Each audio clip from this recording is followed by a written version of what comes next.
हाँ, तो मेरे प्यारे विद्यार्थियों, जैसा कि पिछली वीडियो में आप देख रहे थे कि हम बिंबों को पढ़ रहे थे। अब बिंबों के अंतर्गत हमने अभी तक तेज बौछार, सवेरा हुआ, खरगोश की आंखों जैसा लाल सवेरा, यहाँ तक पढ़ लिया था।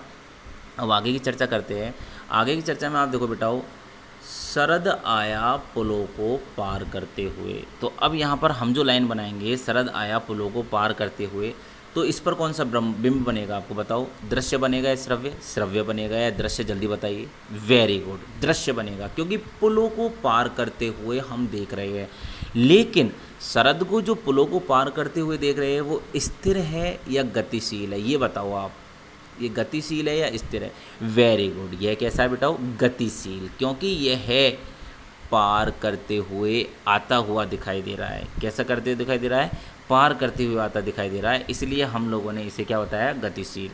अब बताइए आप, नई चमकीली साइकिल तेज चलाते हुए, नई चमकीली साइकिल तेज चलाते हुए, यह भी दृश्य बिंब है, आपको दिखाई देगा। लेकिन यह गतिशील है या बताइए आप स्थिर है? वेरी गुड, गतिशील है, क्योंकि साइकिल की गति आपको यहाँ पर दिखाई दे रही है।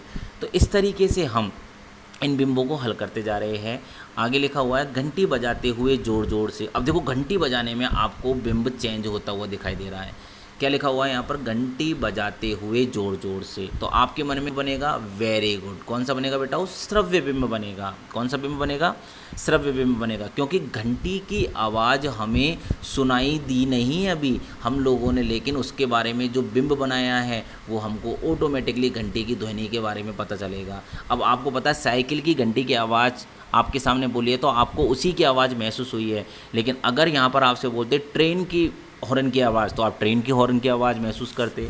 तो ये जो आवाज़ है श्रव्य बिंब को बताती है, और इस तरीके से आप लोग दृश्य और श्रव्य बिंबों में अंतर कर सकते हैं। आगे, चमकीले इशारों से बुलाते हुए। अब चमकीले इशारों का भी आपके मन में दृश्य बना है, और वो भी गतिशील है, क्योंकि बुलाने की बात कह रहे हैं। तो चमकीले इशारों से बुलाता है कोई, तो उसमें गति होती है।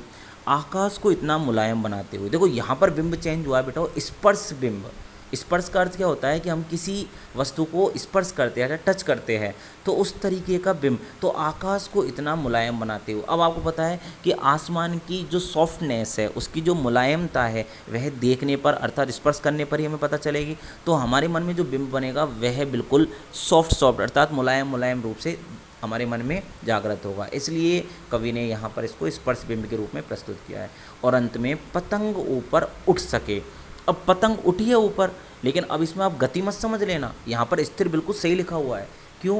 क्योंकि जो पतंग ऊपर गई है वह पतंग बेटा केवल और केवल क्या कर रही है? स्थिरता से खड़ी हुई है। तो वह पतंग ऊपर उठ सके और अपनी स्थिरता को बनाए रख सके। इस तरीके से हमने बिंबों के विषय में भी यहाँ पर समझ लिया है। आइए नेक्स्ट क्वेश्चन की ओर चलते हैं। पतंग से ही, देखो क्वेश्चन कितना सुंदर है, अब ध्यान से सुनना आप बस।